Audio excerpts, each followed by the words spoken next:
Where the fuck is this guy?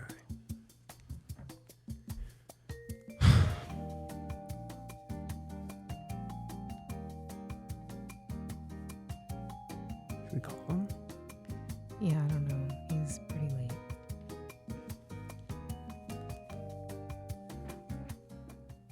Here he is. Hey.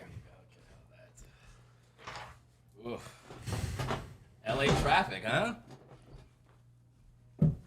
Okay, hold on. I gotta get my brain off the elevator, you know? Yeah. Okay, what do we got?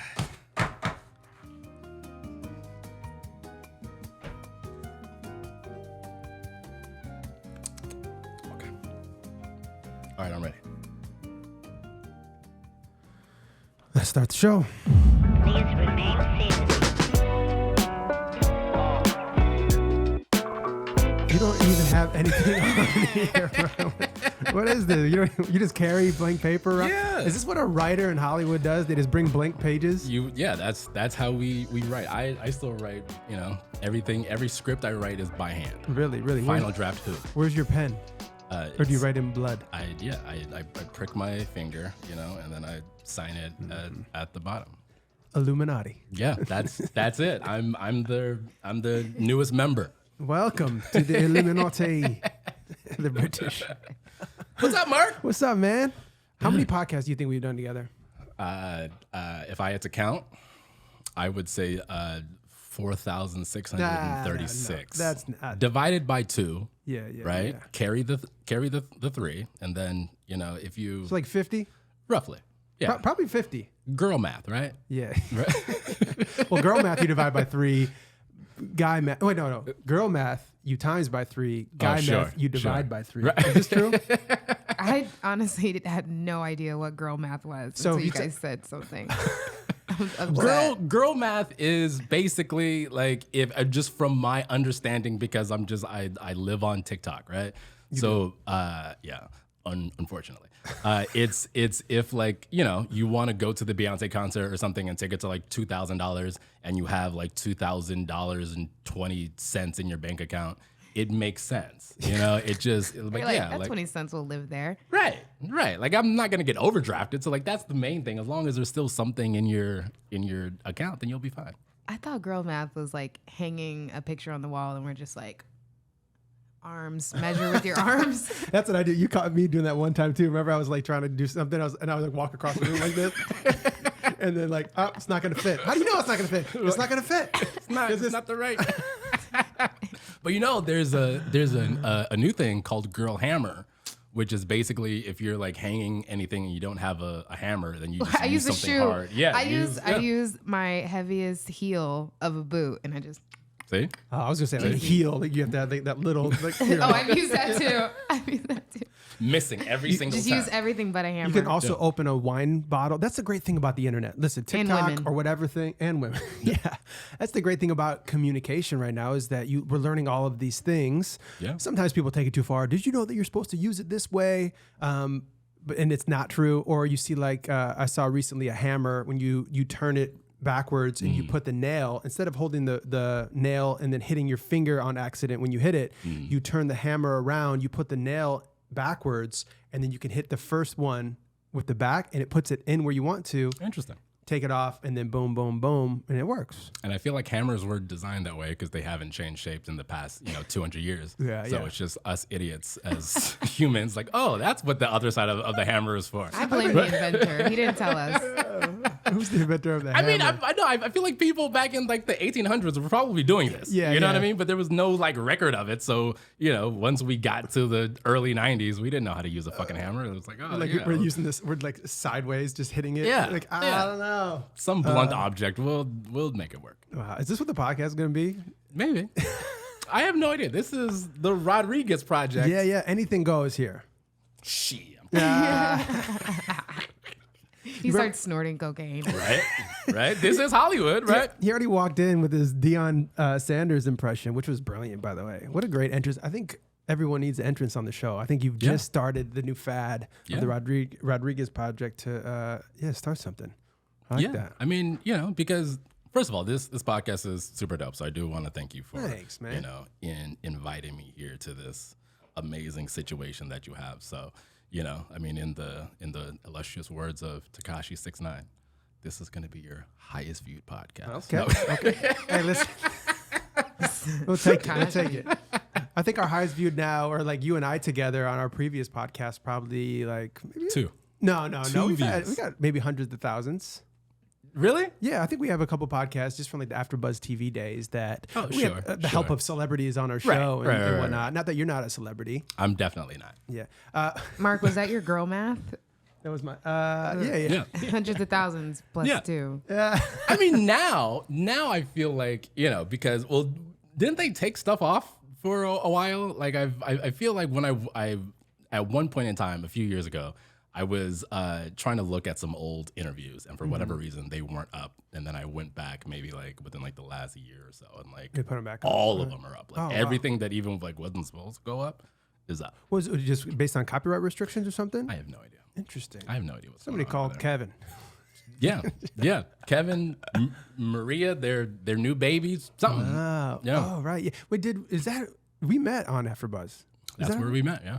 I feel like did I know you before? I think we maybe knew each other in passing and kind of knew each other, but then I saw you did the podcast, and I was the first episode of the Hit the Floor podcast, and I was like, oh, this seems kind of cool. Like they need somebody, and then I jumped on, and then we were inseparable for a minute. Sense. Yeah, because you were doing American Idol. I was doing all the And you voice, were- American yeah, Idol. Yeah. You had your guitar out there. He was singing to the ladies. It was looking directly to America. I got you, baby. That's what Yeah, it was you're the just celebrity if me- we're really talking about it. Me and JC Rubio. Yeah. Oh man. Those were the days. Yeah. No, but I think because I was doing stand up at one point in time, and I know I've said this before. Everyone who knows me, I will get back on stage. I have been writing do. jokes, and I feel like this is the time that I should probably You got time. Yeah, I do. I have a lot of time, but I think what's his name? Your former coworker, you guys, Tony Klein. Yes.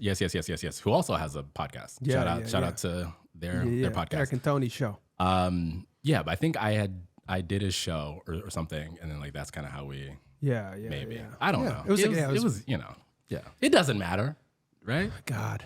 Phone number is still the same. Yep. Yeah. Yeah. I just have a second one in case you can't Yeah. reach me. You Yeah. got another.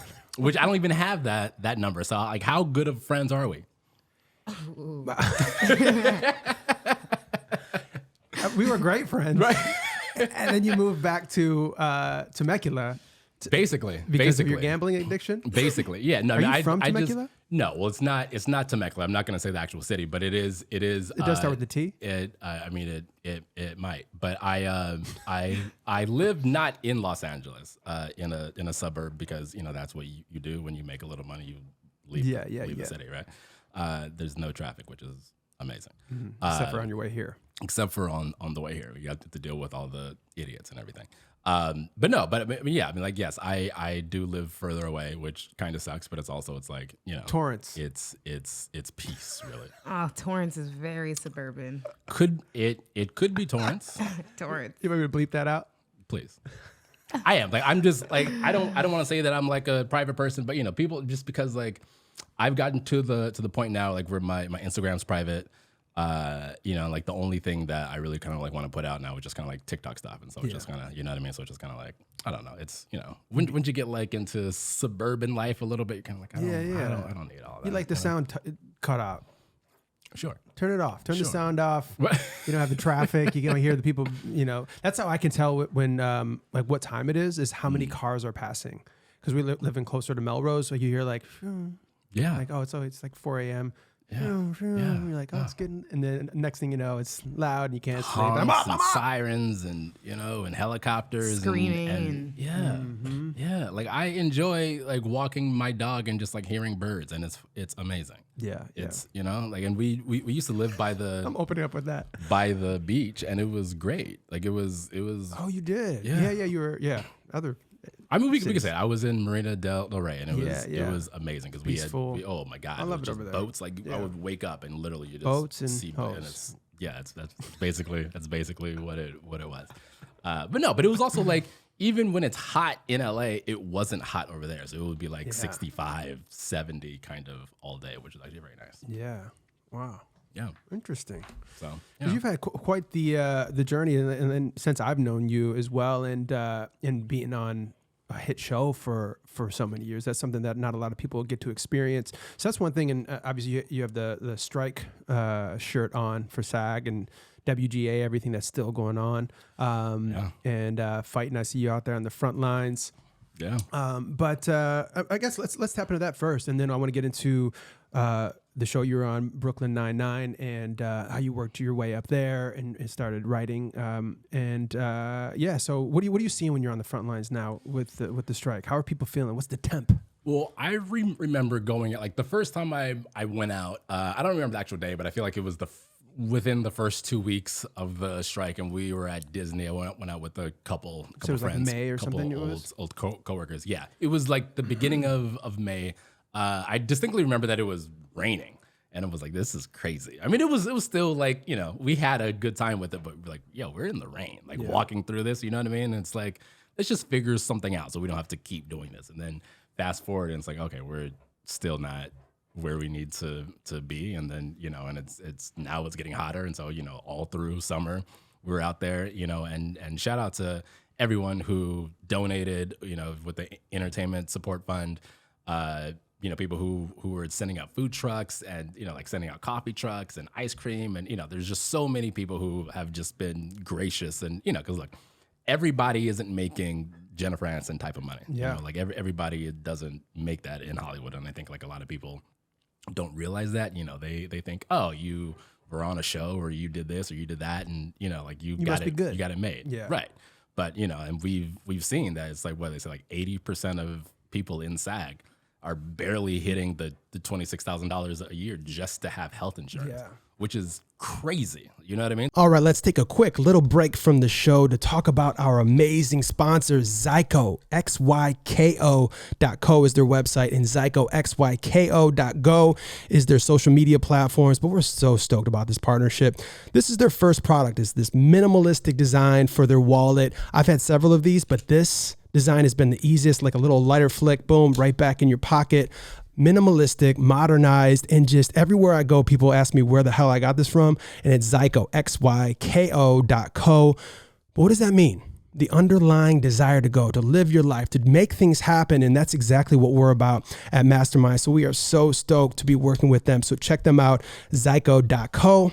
Also, Ink Detroit. Ink Detroit make this hat. They make all of our merchandise. They do hats, they do t-shirts, they do hoodies, you name it, they do it. And they work in Detroit, but they ship to all over the nation as well. So please check them out, inkdetroit.com, and Ink Detroit on all social media platforms as well. So if you're a business or you're a brand and you need to get stuff made on a bunch of different kinds of clothing, check them out. They will take care of you, and let them know that Mastermynd sent you. Lastly, before we get back in the show, what do we do at Mastermynd? People see Mastermynd Media like, who the hell, what is this? Is this just a podcast studio? Partially, yes, we do podcasts here at Mastermynd. We're in Los Angeles. This is one of our newest ventures, but social media management, graphic design, logos, pitch decks, you name it. We do a digital production, interviews. Check us out on Mastermynd. That's MASTERMYND media.com. But if you're in Los Angeles and you're looking for a place to do podcasts, yes, we do that. And we're so stoked to be doing podcasts. There's so many cool people in Los Angeles, and the conversations that happen at this table it's been amazing. So if you're looking for somebody, you're looking for a partner to the digital world, look no further. Please give us a call. We'd love to help you out. That's mastermindmedia.com. And let's get back into the show. Teachers are making more than the majority of actors. So, I think that also kind of like shines the light on it too. And it's like, like people who are doing this for the passion.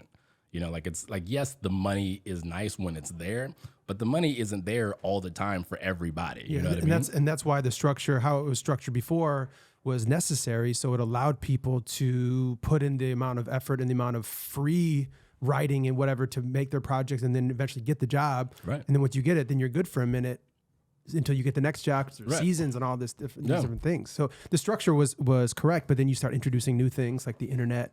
We had to recalibrate, and you introduce the streaming, new rules apply. Yeah. So yeah. Yeah, and because honestly, even like back was 07, 08, Yeah. During that strike, and that's kind of when like streaming was kind of introduced, but it was more introduced under YouTube and stuff like that. So we didn't really know what it was. Yeah, even like you'd book a commercial, it'd be like, oh, it's just internet. So instead of the like 75,000 that you would be making if it was on cable, you're only gonna make 1,500. X amount, and whatever it it's is. it's a buyout. But now, as you're seeing like YouTube TV doing this big deal with the Sunday ticket and everything too, like YouTube. Yeah. It's really cool to see, but we need to restructure everything. Right. I mean, and honestly, like at this point, it's almost like you can make more money just putting your stuff on YouTube and through their monetization process or whatever. Like you can make more money than like, which you should be doing. Right.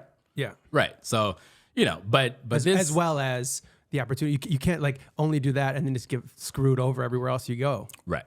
Right. And I mean, at the end of the day, it's about money. And yes, I understand that people need to make money, and the companies or whatever, and the shareholders or whatever. But I mean, what's happening right now is that some CEOs, but the heads of these companies are basically just like eating away at their own product, and it's like next year, fam.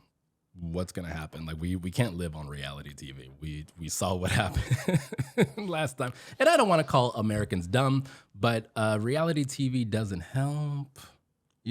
Between all this social media now and just like mind-numbing reality TV. Like I understand people need an escape and yada yada yada. Like go outside, take a walk, go to the beach, get your escape, put your electronics away. You know what I mean? Like that's what you should really do. Mm-hmm. But we're all just consumed in the now, and we want all of this, and so it's just like a bunch of slop that's just being thrown in our faces, and we're just consuming it because that's all that we have right now. Yeah, yeah. And so I think it's more of a detriment. You know what I mean? Just for the people versus but anyways, what exactly is being talked about as the person who doesn't really know exactly what's going on with the writer strike, but what's being negotiated and what's on the table? Biggest deal points. I think without going, because I honestly haven't read everything, but I know AI is one of the biggest things. Because look, I understand that we can't stop what's going to happen, but we do need protections in place, right? Because we see what GPT is doing and how it's good, but it's not good. Like it can't really write a script, but it can give you like I don't know. It's recipe with the format and language. Right. And like AI doesn't create anything new. It just regurgitates what's already out there. And then so, with a lot of like authors now are, like we don't want a machine to basically just copy our stuff because that's all it is. Right. So, so we're trying to get AI copyright protection. So then you can't have a studio say, I want another Harry Potter, but we don't want to pay J.K. Rowling. So let's just put it into AI and then see what AI spits out for like a new Harry Potter spinoff series or for a new Harry Potter movie or whatever it is. You know what I mean? And then on the actor side, we can have these same actors because they've already been in these movies. We have all of their stuff, just AI scan, this and that, yada, yada, yada. We'll put them in this movie and it's like we shot it 10 years ago, but it's a new, so it's like, it's, I don't want to say it's like raping the creative, but you're kind of like, you know what I mean? Like it's like what are we doing here? Yeah, you're not getting the consent. You're not paying them every time. Right. And it's and like you said, like there's no consent there. Yeah, like, and that's even like when AI was like first like making its big push. I think Elon Musk was talking about how like there has to be restrictions, just like in the whole world of it, and like robotics and everything too. So it's like because it could be detrimental to society. Right. So like anything, you need the balance. If you could use ChatGPT to correct your spelling and grammar and maybe edit some things, but not coming up with a new idea. Like we use it every day within like emails and like, building different things, but it's not like, hey, give me all of the answers and then write it in my voice and then also send it to the client. Right. Yeah. So like, you can, like anything, you can use it, but I think it's definitely a really great place to brainstorm and come up with concepts and then, or take your concepts and elaborate and then, to save time, but not to do all of the work. Because at the end of the day, even like, as you're writing something, that's the enjoyment that you get out of it while you're writing it. And then when you complete something, like you don't want to just erase that. It's like the movie Click. You know, Roberta. Yeah, no, you're right. Roberta is an author and writer. She's one of our clients, and she brought up such a good point with AI. And the one thing AI can't do is move through the world. Yeah, It doesn't have world experience. It doesn't have experiences in general. So the projects, even if they are written with AI, won't have any backbone or sustenance that is inherently human. Yeah, that you might not even realize that you feel subconsciously when you're watching something because you're, or whatever. It's cause and effect. You make all of these emotions in the movies based off of human emotion and things that other people can resonate with. And I don't think AI the next thing you know, we're just going to be we're only going to be relating to things that are created by AI. which is crazy. And like just a good example of that is like, I think the reason why people have gravitated to shows like Friends, for instance, is because like they can see themselves in these people, and they like, oh, that happened to me, or like, oh, I remember that. Like they, like everything, was just like, oh, like this is kind of how I lived my life when I was in New York. I mean, granted, we probably didn't have like a 2,000 square foot apartment for $500 a month or whatever it was, right? No job. Right, yeah, like they were just, living life and just, okay, whatever, because we never saw them pay rent, if we're really talking about it. Right? We never saw the building manager or anything.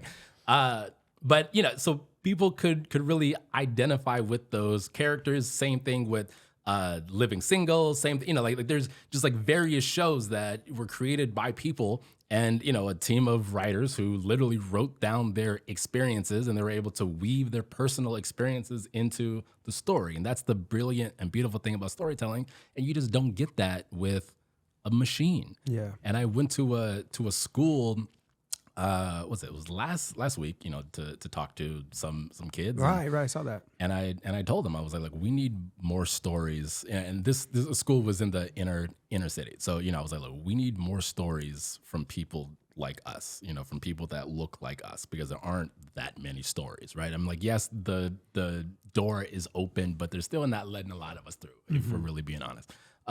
And, so AI doesn't have that. AI doesn't have the, like, my mother used to spank me, or, like my mom could give me a look and I knew, that meant business. You know what I mean? There's not those like little intricacies. And honestly, like everyone's story, like that's their personal story. You know what I mean? Like we haven't heard all of the stories in the world because there's so many people, and there's so many people who haven't even told their story yet. Yeah. You know what I mean? So it's like, I don't know. We just need writers. We need more people to just, I think because it happened now based on like I don't know how long the contracts were and what are they like, why did it happen right now? Yeah, well, it was like a 5 year something. It's 10 years? every 3 years that we renegotiate a contract with WGA, SAG, IATSE as well. It's just kind of like in 3 year periods. Yeah, so it ended up being like the perfect time based on like AI exploding, but it's like, hey, like anything we need to restrict, we need to figure out how we can use this, how we can have a balance in our own lives and not only be dedicated to maximizing our revenue streams and everybody at the top is extremely happy. Right. What about everybody else? So yeah, I think it couldn't have happened at a better time. And yeah, I think with the internet, like you said, even with YouTube and being able to do stuff on there, but it's like, as a whole, we need to look at everything and recalibrate and then move forward. Yeah. Until 3 more years. Yeah. Well, yeah. And then, honestly, my personal second biggest gripe, which is also one of the deal points, is sizes. So, room sizes, because not growing up, but when I first started in television, season 2, Brooklyn Nine-Nine, granted I wasn't in the writer's room at that time, but, there was 13, maybe 14 writers on staff, right? And, we were doing 22 episodes. No, I think we did 23, and like the next season we did 24 episodes, which was normal, which is like, that's how you build a show. That's why people loved Friends, because they were able to see these people every single week. They were in their house every single week for 20 weeks, sometimes even 25. Like I was going through Friends on Netflix or wherever they are. And I was looking for a specific episode that none of the streamers have. But yeah, it's the one that goes behind the scenes, which is in between season 5 and season 6. And on the DVD box set, it's like a full 45-minute episode. That's great because it literally goes behind the scenes, shows you what it's like in the writer's room, shows you the costume department, shows you them blocking, shows you grips, shows you lighting, shows you everything that it kind of takes to put one episode of television together. And so for like a brand new person wanting to break into TV and like not knowing how to do it or like what it's even like, you know, because I mean, like if you don't live in LA and they don't film TV where you are, like you can't sit in the audience, you just don't know what it is, you know? So this episode was actually very good because it literally put you there, you know? But none of the streamers have it, which is, I think, bogus, you know, along with like commentaries, which is another thing that I think is super bogus. But room sizes and episode orders, you know, have been shrunk with these mini rooms, and then with like 8 episodes. Like that's stupid. Honestly, frankly, that's dumb as shit. If we can be, you know, clear, because it's like you can't tell a full cohesive story in 8 episodes for a comedy. Yeah. You know what I mean? Like, and then you can't expect the audience to still be there when you release every single episode at the same time, and then they have to wait another year for the next season. That's like, what are we doing? Yeah. This is dumb, you know? So, but I think they're only playing into the instant gratification part, and it's only going to which is dumb. Everything. And you know, they only go 1-2 seasons, and then they wonder how come no one did it, because they can't fall in love with the characters. We need these filler episodes. We need episode 15, 16, 17 that, you know, people don't really remember, but they may love. You know what I mean? Like there's certain episodes that you're like, oh my God, that was my favorite episode, or like the one where Ross first gets Marcel. I don't know why I'm still quoting Friends. It was a very successful show. Yeah, no, it definitely was. Needed more black people. But I don't you think know, it had any. Did it? I mean, You got a girlfriend later Aisha on. Tyler, yeah, like she was season 7, season 8. But in that coffee shop, there was never not one. Yeah. What part of New Marta? York were you in? Right. It's- Yeah. I think they were in Queens or something, which is ridiculous. Yeah. Or Wait, how Brooklyn. you ain't got no? Okay. Yeah, yeah. Okay. Nobody raised their hand. It was kind of Right. Right. And which that's they've since I think. years later, sure. Well, yeah. I think recently, or they talked about some things just based on how the world has changed in a lot of different ways. How the writers came out and said like, "Hey, listen," and I get it. It was a different world back then, but like, I mean, look, you it know. was an all-white writers' room. Yeah. Let's be honest. You know, I mean, like it was a quote-unquote white show. Like all the characters on the show were white. I mean, like even like Seinfeld had black characters. You know what I mean? Yeah. So like, and they were also in New York. I mean, like I get it back then because it's like you want to work with people that you know and this and that and yada yada, and it's hard to break and right in. people, you know. Right.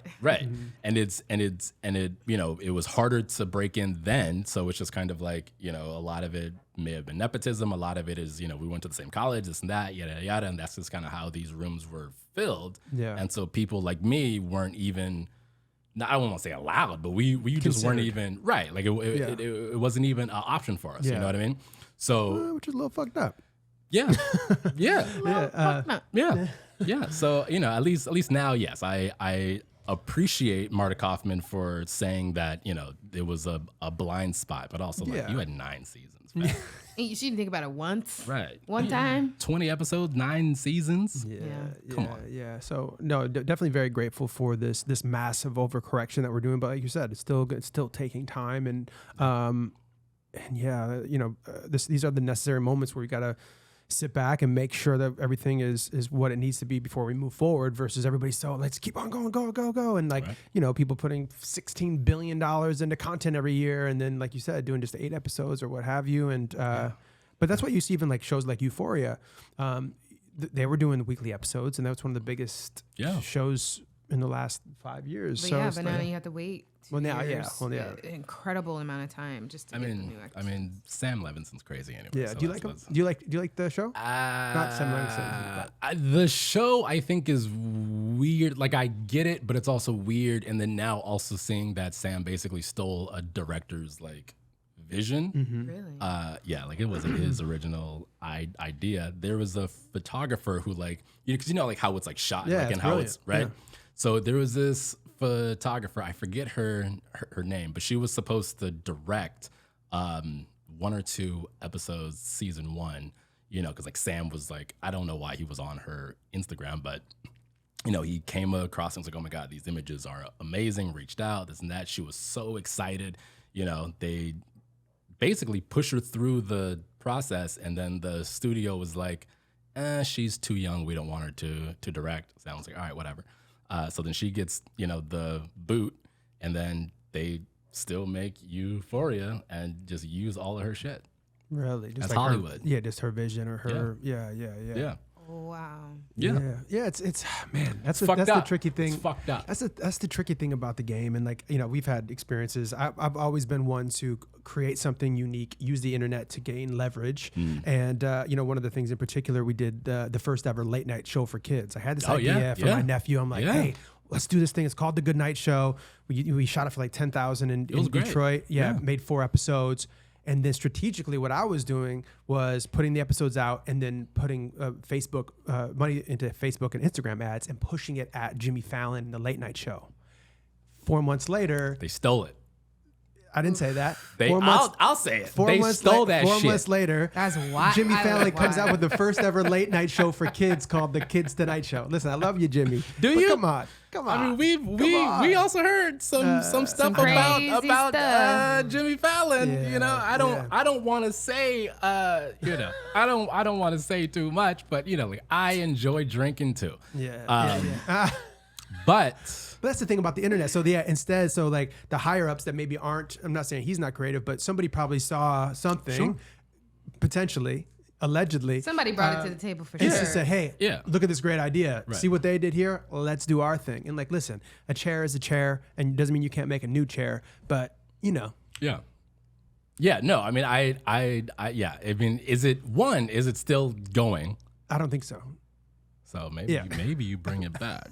You know what I'm saying? Maybe you bring it back and because I mean, Levi is great. And he's like 25 now. Right. But no, he's like that. But he's, you know, I mean, well, and because there was, if you remember back in the day, this is how much TV I used to watch. There was Mike's super short show on the Disney Channel that was like him in his room, and I don't know how old the kid was, but he wasn't very old. Yeah. And he would interview random people, but it would be like during the commercials of whatever show, and I was like, oh, this is brilliant. Smart. Yeah. Yeah. So I don't know. I mean, bring it back. You know. What do you think the outcome? I mean, measuring what's happening right now, what do you predict the outcome being as far For as the strike? for the strike? I think what's going to happen, it's going to suck for the CEOs because we're at the point where, you know, we are bleeding into fall. Production has been shut down. Shout out to Drew Barrymore and Bill Maher for being assholes and crossing the fucking picket line.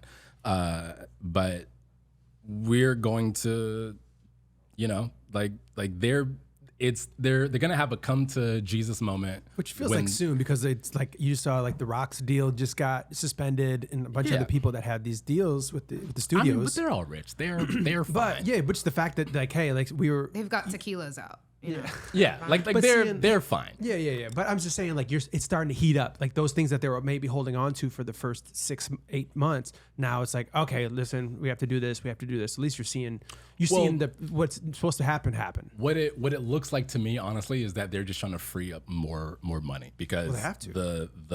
the deals that, you know, like, yes, like, you know, certain people have X amount of dollars or whatever, right? And so the wonderful CEO of Discovery WB, David Zaslav, he said that, or no, he didn't say this. No, he restructured like the commissions and everything. So basically, like all of their pay is now tied up in, or it's tied to free cash. So his job is to come in and just slash a bunch of stuff, right? Because that's what he came in to do, was like a bull in a china shop, and would just wrecked everything out. Honestly, I think everything that he's done with WB and Discovery has been bullshit. I mean, I'm glad Barbie did great and Barbie hit $1 billion, but I'm upset that it happened with him at the helm because he is a fucking monster and he is like probably one of the worst CEOs that we've seen. And he just like he's overpaid and he's a literal idiot. Like I don't understand all of these moves that he's doing. Like he's literally just cleaning house, and that's all he's doing, and he's just lining his own pockets. And it's like you're not a fucking creative, you know? Like why have a movie Batgirl that was done, edited, ready to go out, and they're like, no, we're not gonna do it. For what? Huh? Yeah. Look at Blue Beetle. Blue Beetle was doing more numbers than they thought it was gonna do with no promotion at all. I haven't seen a Blue Beetle commercial. Yeah. I didn't know somebody was like, "Hey, you want to go see Blue Beetle this weekend?" I'm like, "Sure." What's that? Right, and it still did numbers. It was still #1 in the box office. So shout out to everyone who worked on Blue Beetle. So go see it if it's still out.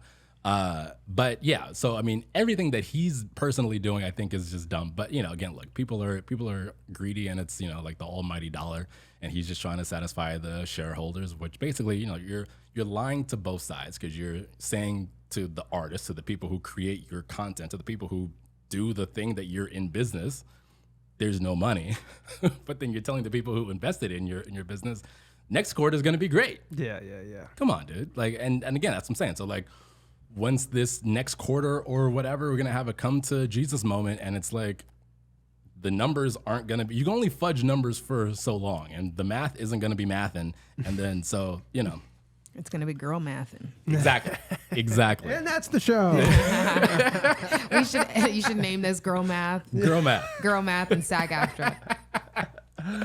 Oh man. Well, yeah, I guess, you know, we'll see what happens, and you know, just keep on fighting until and holding out until everything, you know. And that's the thing about, you know, we start way on this side, they start way on this side, we find somewhere happy in the middle, because eventually it's gotta get figured out. I mean, and you know, look, at the bottom line, it's not a lot what the writers and what the actors are asking for. The money is not a lot. Studios have the money, and I know that a lot of executives think it's really not that bad. You know what I mean? Like, then there are some that's like, oh no, this is BS, da da da. But then I feel like the majority of them are like, I mean, come on, it's like 2% collectively. Yeah. Come on. So, yeah. Anyways. Well, because even as you got in as a writer, because when you started at Brooklyn Nine-Nine, were you a writer? No, I was a PA. I was office PA. Well, I know, but you were a PA. But like in your creative life, were you writing, or you were writing stand up mostly? Or I was just writing stand up mostly. I did write a cartoon. It was the first thing. It was literally the first thing that I've ever written. Shout out to Aaliyah Cruz. We wrote this thing on like a Word document, and it was because we actually recently went back and we're like, nice, fixing it and everything, you know, so we can try and get it to the right people. But yeah, like I wrote that, and it wasn't very good, and you know, structurally it was terrible. Of course. But so yeah, so when I started season 2, I knew that I wanted to write, but I also didn't really know how to write. So I read a few books, but also too, just kind of like just being, and I didn't know how television worked.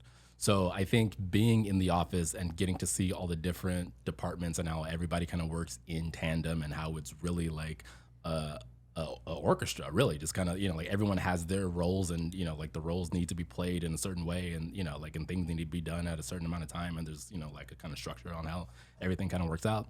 And I think that also helped me in my writing, especially writing for television, because like you can write a script, no problem, but then writing a script for television, you gotta think about budget, you gotta think about locations, you gotta think about, you know, like there's like more things that you gotta actually think about when you're writing for like, okay, this needs to be on TV. How can we physically produce this? Yeah.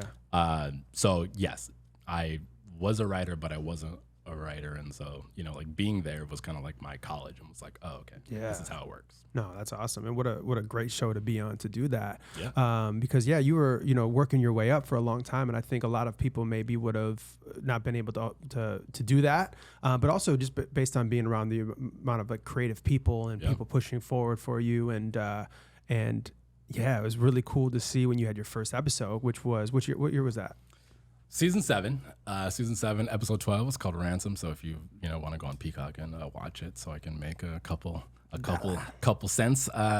It was great. I wrote it with Bo Rollins, who is now currently a writer on Killing It, also on Peacock. Shout out to Bo. Very funny, very, very funny man.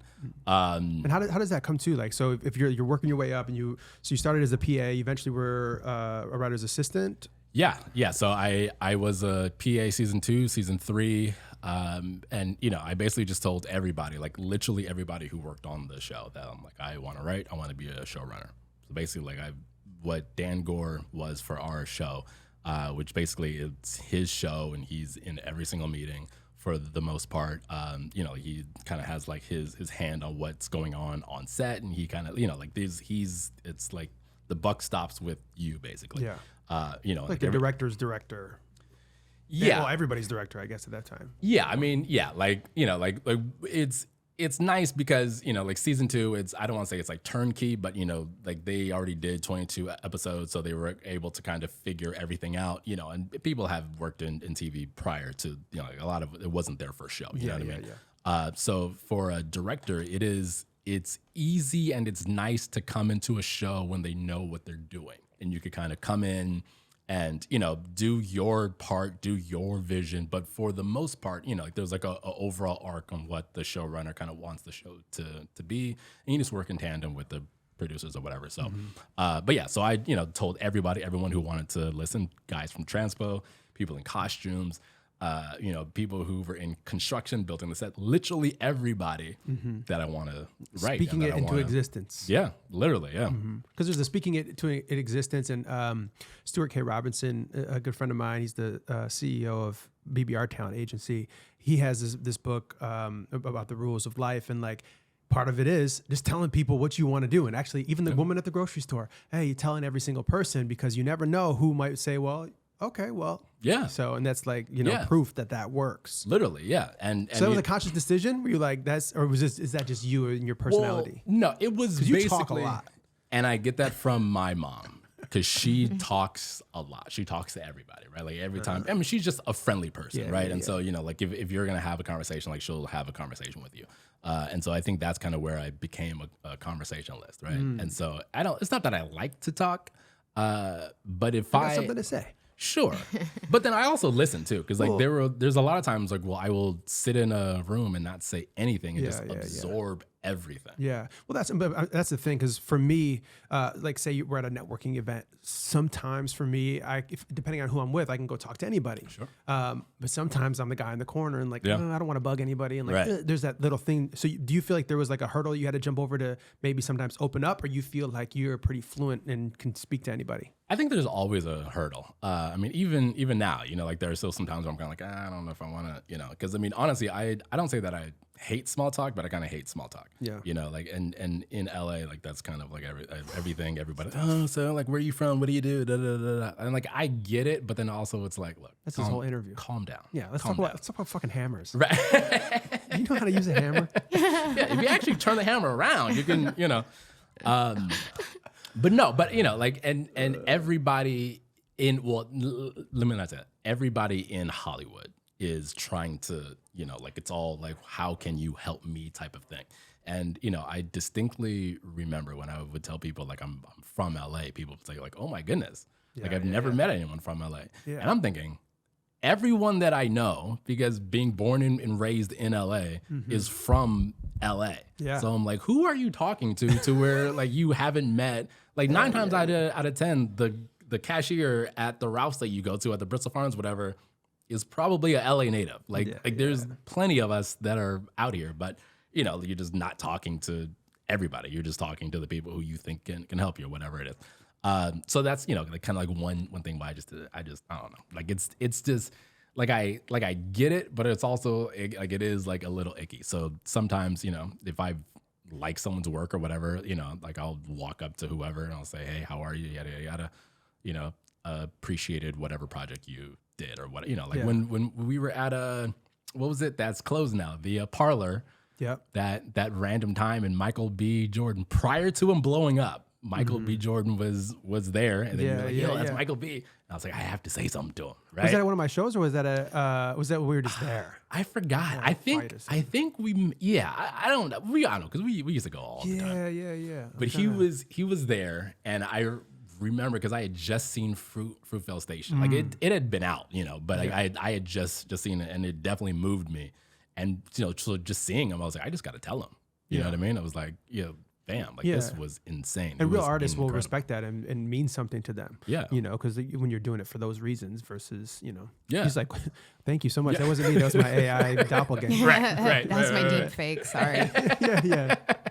Yeah, and because look, I get it. It's the people want pictures and they want this and that. I'm like, I don't need a photo. I don't need it. Like, I just want to look you in your eye, tell you I really, sure, I really appreciate The way your you look. work. The way you look. My fiance is in love with you, so hopefully So like it was cool to see you here, but hopefully next time I see you, she's not around. She's not around. Yeah. Wow. But no, I mean, so like it's more of that. I think that because like real recognizes real, and again, like I feel like artists are able to kind of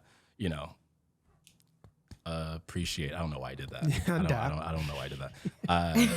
I'll just do it again just to make it weird. Just don't do this. Right? Or the friends. See? Yeah, friends. I can't get friends out of my. AI, can you do this? Right. Do you know what this means? Do you know what that AI? means? Do you know what that means on Friends? Maybe I'm trying to think about it. This means fuck you, right? Yeah, it's just they created their own little thing. Yeah. Like, Yeah, because Ross and Monica couldn't cuss when they were kids, so Ross came up with this. Yeah. But that was probably that came from a writer. I guarantee that was probably someone, like when they were kids and they couldn't cuss, and they couldn't do this because remember back in the day that was what that meant. Yeah, so that's it's the same thing. Yeah, that's one of my hilarious. favorite things as a writer is like those little things. Or sometimes you're working on a piece and you can't figure out the equation. Fuck, what is this piece? And you just kind of just have to let it go, live your life, and then eventually something happens. You're like, oh. Yeah. That's it. And you go and you inject it into the script and it makes the whole thing better. Yeah. Those little things that you can't, it's those moments where you're like, you can't write that. Yeah. You know what I mean? Yeah. Yeah. And on top of that too was that, like when you have a good actor, who knows the script, knows the story, knows their character, and, they can take some liberties and, because like you can definitely create magic when the cameras are on and when everyone's popping, you know what I mean? Yeah. Especially like if something isn't working, writers will definitely give you alts or whatever. Try that. If it's still not working, give it to the actor, see if they can figure it out. But, like when there's enough creative juices flowing, like great stuff comes out of that. Yeah. I think you posted a picture recently about a moment like that where you guys were on set and trying to to fit something in, right? Yeah. Which let's get into that in a second. So, but as you broke through, so you're telling everybody that, hey, I want to write on the show. I want to write. I want to show run. And then eventually you worked your way up. And what was the moment like? How did you get the first episode? So I had been in the writer's room. So season 4, I became a writer's PA. Season 5 was a writer's assistant season, and then we were canceled. And then right. I remember that. Yeah, wow. And that was which was kind of weird because I was like, I wonder what it's like to be, and I don't know why I thought this, but I was like, I wonder what it's like to be on a canceled show because it's talk about speak something to fruition. Right. It's the weird thing about our business that I think a lot of people don't understand is that you can literally go to work one day and then the studio or the network, whatever, can call and be like, you're canceled. So like, you could be filming and then they're like, shut it down. We're done. And then you're just literally out of a job. Yeah.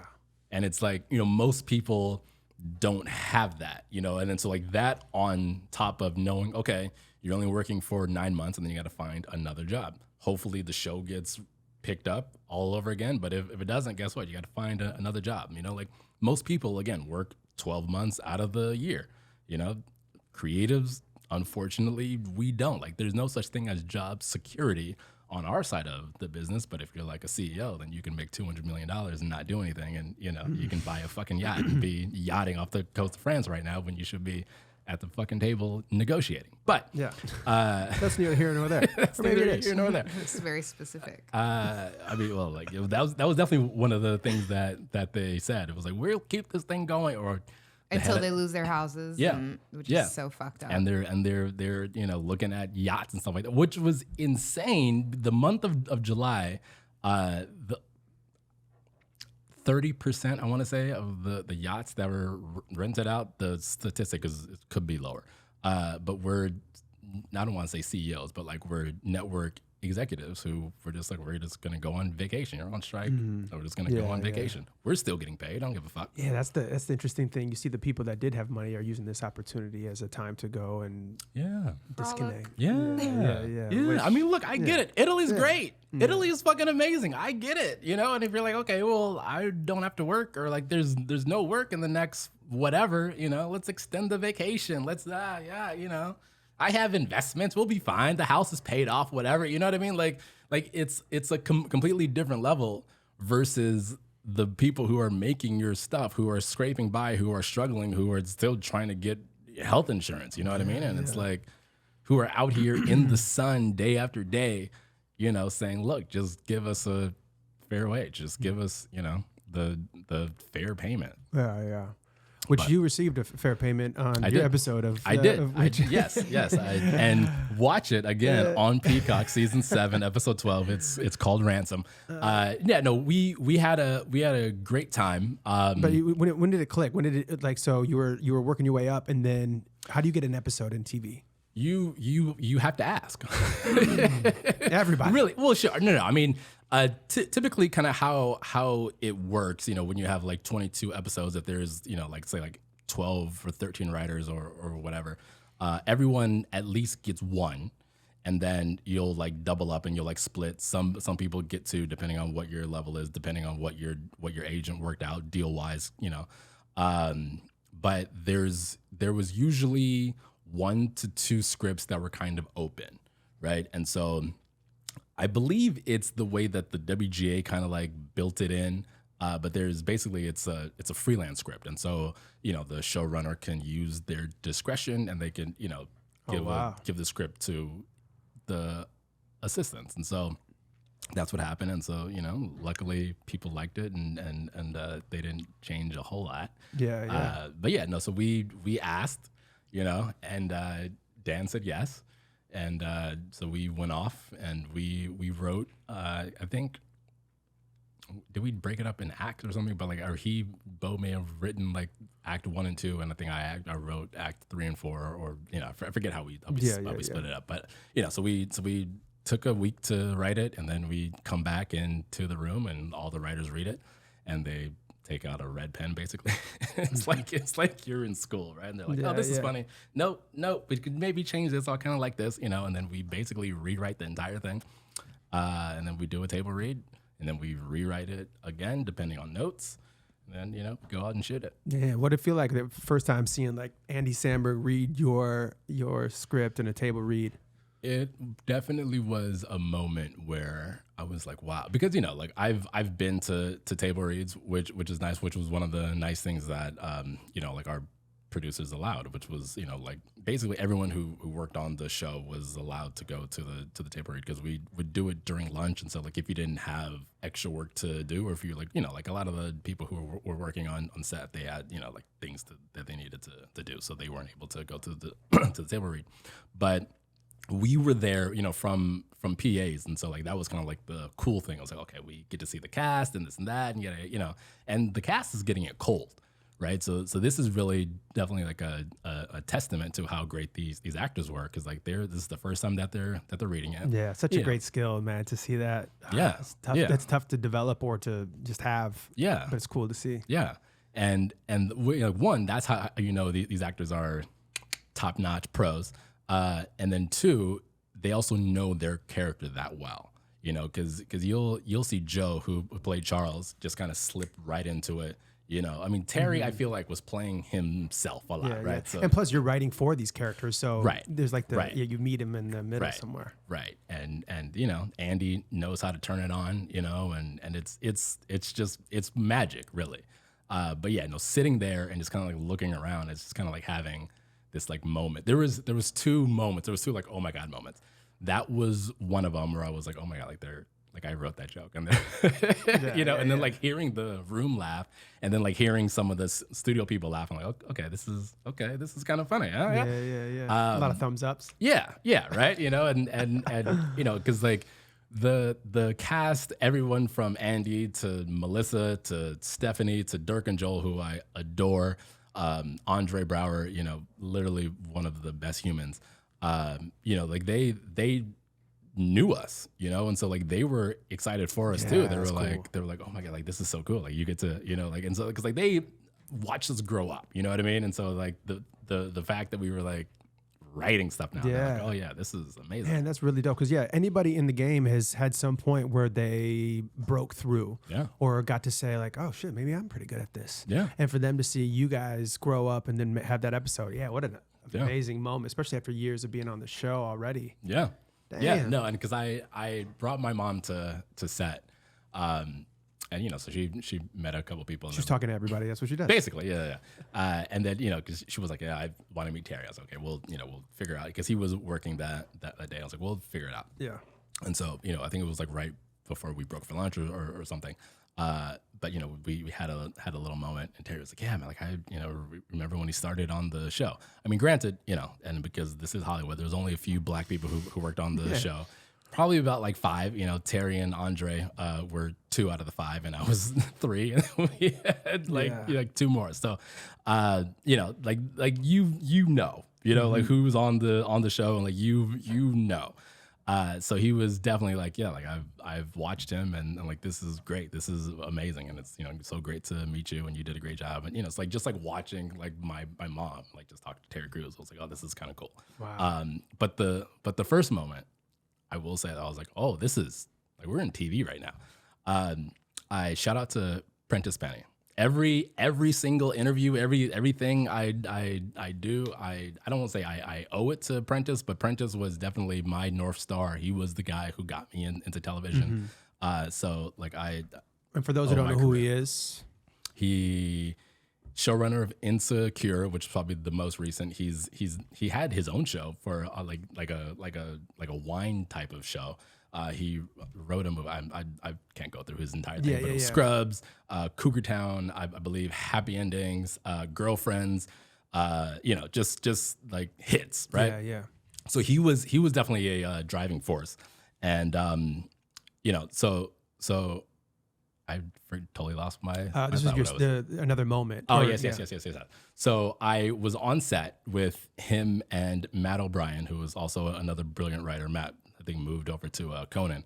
But we were like in between takes, and this just happened to be, you know, like one of those guest star heavy episodes. So Eva Longoria was there, who, you know, growing up. Who's that? She was, you know who Eva Longoria is. You know, watching Desperate Housewives, right? That was one of my mom's favorite shows. And of course, the hilarious Chris Parnell, you know, from Saturday Night Live. They were there. I believe Tim Meadows on that episode. But no, so we were like in between scenes, and I was, you know, in Video Village, so I was basically sitting behind the director, our line producer, and the script supervisor. And then like right next to me was Andy and then Chris Parnell. And they just started singing Lazy Sunday. They just broke out into it. And I'm sitting there like, oh my God. Wow. Oh my God. Like this is, I was like, does no one else, like no one else is realizing what is happening right now? I'm like, they were just doing it and going back. And I was like, oh my God. This is amazing. This is it. Yeah. I was like, this is Hollywood. Oh my God. Yeah. So that I think was like one of the coolest, like, Hollywood. Hell yeah. No, that's the thing about this, and especially with people coming into the business for the right reasons, you get to have moments like that. I think it's like because if you come into this business for the right reasons, and it's like in your heart, and you're putting in the effort and the time that it takes and the patience, you get to have moments like that. Because if you're not in this for the right reasons, you're gonna just fizzle out. You're gonna get burned out. Yeah. You're not gonna enjoy the process. Yeah. And recently I just had we had another podcast here. This bitch is a podcast. It's not a woman. It's a show. But they have this guest on. He's a stand-up comedian. He does for Jimmy Kimmel. He opens the show every day. Have you been to Jimmy Kimmel before? I haven't, but I do know they have audience warm up and Yeah, stuff yeah, like yeah. that. He's brilliant. And when my dad and I first came here in 2004 to see if this is where I wanted to move from Detroit. Yeah. We heard, oh, go to Jimmy Kimmel and you could just get tickets or whatever. And we went and I remember the show opening up and just being like, wow, this guy is super talented. The dude that was opening up. And he came on as a guest. Don is his name. I forget his last name, but he's a stand-up comedian, has the longest running show at the Comedy Store. But he was brilliant. And Don Barris? Yeah, Don Barris. Yeah, funny guy. Yeah. And but I remember looking at that and be like, wow, this guy is like so talented. Like you can be this great at something. And then I remember seeing him years later at the Comedy Store, but had never met him. And he came here almost 20 years later now, and he's still doing the Jimmy Kimmel show. Obviously not right now because of the strike. Although he did say Jimmy Kimmel is paying everybody out of his own pocket and said it's the nicest guy ever. But I got to share that experience that my dad and I came for the first time, and now 20 years later, he's here in my place on a podcast. Yeah. And it's just those kind of special moments. You come here, you work your ass off, and like cool things can happen, but you can't come out here for the fame and the money and the club. Right. You're gonna burn out. Right. Or Right. die. Yeah, I mean, look, I definitely get it. You know, like that's the lights and the glamour and this and that, and people want to be out and this, you know. But I mean, honestly, look, clubbing now isn't it. You know, like it's not what it was. Like celebrities aren't even in the clubs anymore. You know, like there may be one club that celebrities go to, but for the most part, you're not gonna be out and like see like unless it's like a sanctioned thing that you probably can't get into anyway. So like leave it alone. And especially if you're coming out here for something. I mean, granted, I will say though that I did make some cool connections in the club. Yeah, but it's not what it used to be, and it's just not. Even then, like I'm like, man, I spent my 20s with two in the club too much. I was like, man, I wish I would have buckled down and put the work. And that's the show. Yeah, we had a good time, Mark. But it's like, I don't know. I just felt like for me, it took me a long time to grow up. And you know what I mean? So like once I figured out in my later 20s where I had to recalibrate and say, okay, am I actually putting in the amount of work it actually takes to be successful? And I had to analyze my life and be like, I think I'm just fucking around like too much. And once you can take that and you minimize the amount of leisure time and then focus mostly on your craft, and this is like some Gary Vee shit, good things start happening over time. Yeah. But yeah, it's fun. It's just, Yeah, I mean, look, night. like it's not saying don't go out and have a good time. Definitely do that, because like also you need to have some type of work-life balance and life experience to put into your work. Right, if right. you're a writer. And so you need that heartbreak, or you need that whatever it is. Like you find love in the club, or whatever. Are you singing Usher right now? Something like that, yeah. Who did which was brilliant marketing with Keke Palmer by the way. brilliant. Can we talk about that for a second? Yes. Oh my God. Smart. Darius is just screaming and crying down the wall right now. He's sliding down the wall. No, I honestly think it was all planned. Yeah. I think so? It was just too easy. Yeah, because look, I mean, Usher does his thing, right? Usher is a legend. And then you have Keke Palmer, who is also a legend in her right? And like, granted, Darius is his name, right? Mm-hmm. We don't know a lot about him, but he did something right to get Keke Palmer and, to convince her to have a kid. I don't want to say it like that. Yeah. But no, but he and I'm sure that there is love and there's real love there. You know what I mean? But Keke is also a businesswoman. And, like they're like, well, let's figure something out. And Usher, was probably like, yeah, I have this new single coming out, let's do something interesting. And then, Darius, because who just tweets some, it was you know what I mean? so random. Right? Like it just doesn't even, yeah. it doesn't even Right. make sense in the realm of like celebrity's husband. I just Right. Britney Spears' husband wouldn't even do some stuff like that. Right. Or ex-husband. Right. But it's wild. when they flipped it and then you see Keke in the video, they shot everything at the Park MGM or whatever it is. Then like when you take a step back and then it's like, oh yeah, like they've been doing this for years. Yeah. Like this is how you market. Especially right now in this social media age where everyone is always looking to either dunk on somebody or they're like people are just looking for drama. And that's why the shade room is so big, and it's it's all dumb stuff. And so like that's what people feed into. That's what they gravitate towards. And I mean, it was brilliant. Yeah, that's really like the first step into marketing these days is like, okay, how can we make something go viral? I don't know if you saw SZA and Drake. I think they have a new song, and the cover that they both posted yesterday was Halle Berry getting slimed, and then it had like the parental advisory at the bottom. So it's like a new song, but it's just to put this out there. And I was like, what the fuck is this? But then that's what the whole internet's going to run with, and then eventually turn into a hit, to several dollars. Yeah. Yeah. And then maybe they've been doing this for a very long time. Yeah. And like I said earlier, Americans are dumb. Like the I believe you said Americans weren't dumb.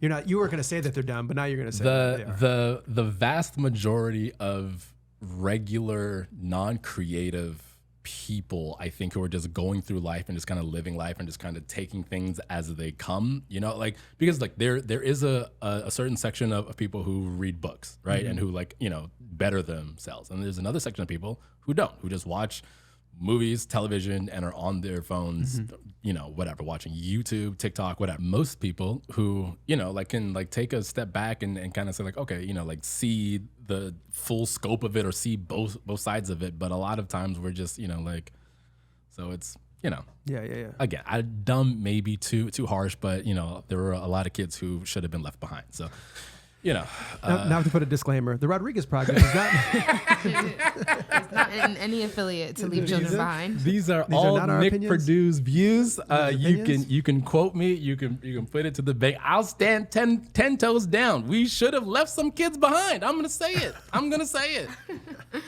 No child left behind. well. That The really DARE program should is the show. But no. But I mean, in all seriousness, yes, I do believe that if you are a creative and if you're like if you're thinking about, because like in my brain, especially like the way that I write, whether it's jokes or right now when I'm writing scripts, I'm just thinking of dialogue. Yeah. Right. So like I could be outside gardening or outside whatever, walking the dog. I mean, yeah, we have home ownership. Yeah. Don't do it. Homeowner shit is what I said, but well, yeah, there you go. But it's just kind of one of those things that is like, it just never turns off. Right. Yeah. So like we're always thinking about something. We're always looking at different angles. We're always watching something. It's like, oh, like that was interesting thing that this director did. Like, I wonder how he got there, or like, I wonder what the other things were, because like anytime I watch something, especially something that's really funny and you can kind of tell like where an actor is just like riffing or whatever, or if it's like a really good joke, I kind of think like, what were the other jokes? What were the ones that didn't make it? Because I know that there were some that were like too far past the line that they probably shot that are hilarious, but then there's also stuff that like, oh, like that one wasn't that good. Yeah. That's my thing now is I'm jumping into I've written a comedy pilot before, but jumping into a slapstick comedy feature. And I was like, how far is too far? Especially at this day and age. Keep going. Just keep going. We need more hard comedy movies. Yeah. Like there haven't been. They need to be a comeback. Yeah. For sure. Yeah, like that's so sensitive right now. That's what I'm like. I haven't started working on it, but like I'm just thinking. I'm like, how can I make? I'm working on like a heist movie I want it to be all comedy. Yeah. So it's like, how can I make this funny? Like, but still kind of dramatic, but like I still want it to be just like, I want you to, like, I think the first time I watched The Hangover, I was laughing in the theater. I was crying laughing. I was like, we don't have those types of movies anymore. So yeah. We always say that. I feel like when we're sitting down watching movies, we're always just like, this is when movies were great. What? Some movies just don't have that movie feeling anymore. It's all, I don't know, maybe it's the quality of the cameras or something. Well, no, there's a lot, like even like the quality's getting so good that's even for like a lot of the dramas that I want to do in the future, I want to use, add the grain, add those different things, because I think when it's too pristine and so clear, it's like you almost, it just you takes can't get the lost quality into the out world. of it. Yeah. You don't. It doesn't seem like the worlds that are being created right now don't seem feasible or real. Yeah, it's like it's almost like when you have like this. when it's not as HD as most of the stuff is now. If it's a little bit less, it's almost like you can secure. It's almost like it's like a world sealed behind something. Like you're like looking into a world versus like it's in your living room. Yeah, like all of a sudden, like children are in high school and they're affording designer. Like I don't understand. And that. they're all 35. They're all 35, right, wearing Louis Vuitton. Yeah, Shout but a lot out of to this Luke too. Perry, huh? Yeah, well, and this is what what's his name from Star Wars creator. Oh, shit. Why can I not think of his name? Lucas? No, Star Wars. Yes. Yeah, no. yeah. That is Lucas. Star Wars. Lucas. Yeah, Yeah, George Lucas. yeah. Yes. All right. Brilliant Maybe that's business guy by the way. Brilliant. Yeah. Well, but he said recently, or I don't know if it was how recent it was, if it was years ago, but he was like, yeah, the studios initially did something. They did their job by hiring filmmakers to do their job. But eventually they found the different formulas that worked and said, listen, we're only doing these kind of films from now on. And now, that's why we see such a lack of originality unless it's something like Ari Aster, where you're like, you go to see something completely different than you've ever seen before. And I think we need more of that. So that's what I look forward to in the future as well. Yeah. Yeah, I mean, and look, I understand that like IP is like the biggest thing, and that's what studios are like. Oh, we want like RIP, this and that, but our IP, RIP. yeah. But it's also like there's a bunch of brand new creatives who have these ideas that can become new IP. You know what I mean? So it's like, yes, I understand that you want the built-in audience.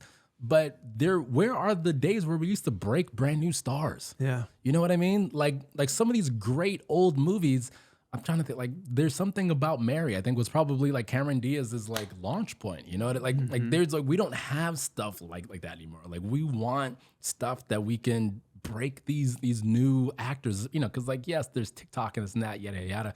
Okay, but can they act? Yeah. Can Charlie D'Amelio act? Can, what's her name? Ray, whatever her name. Can they act? You know what I mean? And like, let's put them, don't just grab them because they have 100 million followers. Give me someone with not that many followers, but that can act her ass off. Yeah. There's actually a TikToker, and I love her. It's because she plays this, has like a niche shtick that she does on TikTok, but she acts, right? She's acting. Mm-hmm. And the recent Apple TV show with Maya Rudolph, Loot had one of those TikTok actors, and she was like the bitchy friend, and she played the role so well. But it's because I don't know if because she does that. Well, that was her thing on. That was her shtick on TikTok. Yeah. So it's cool to see that she. But she was actually. She seems like it was like a good acting. It didn't feel like it was some TikToker. Well, yeah, no, and that's because like there are some TikTok creators who have legitimate talent and who are really good. You know what I mean? And I feel like those people should be the ones who are promoted to the top, and not just someone who can do a dance move. It's like, come on, guys, like what are we doing? What are we? Yeah, they're cross-pollinating. That's what the club is now. It's these damn TikTok dances. Like it's people sitting at tables with one bottle that they pieced up on, and they're fucking doing these TikTok dances.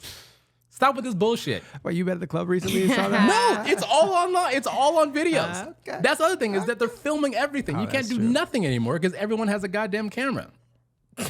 Yes. And that Sorry, is why. Karen. That's how we... Sorry, Karen. Everybody's got a damn camera these days.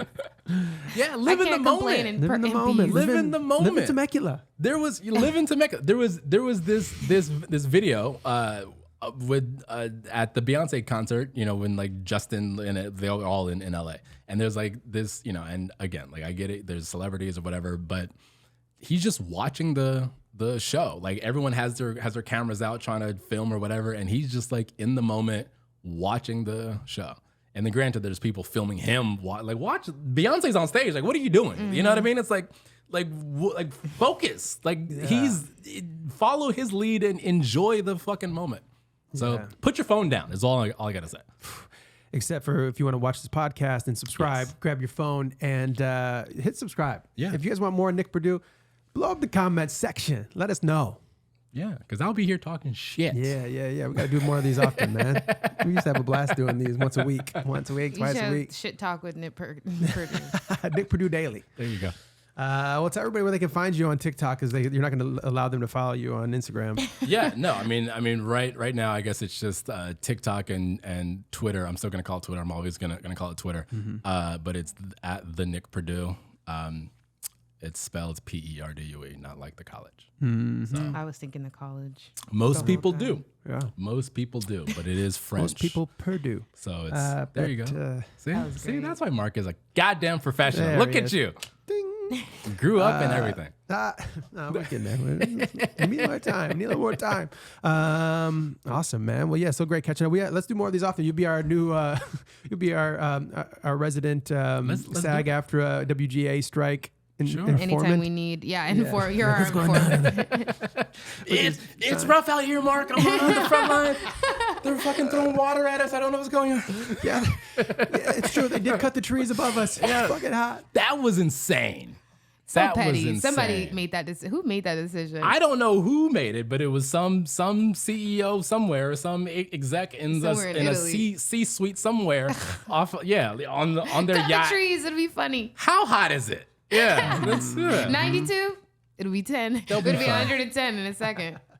insane. Man. Well, yeah, thanks for coming on. Thank you, Jai Ma. Follow her at Jai Ma Official. Everywhere. That's right. That's at Mastermynd Media, Mark Rodriguez TV. And thanks to our sponsors, XYKO and Ink Detroit. See you soon, man. Peace.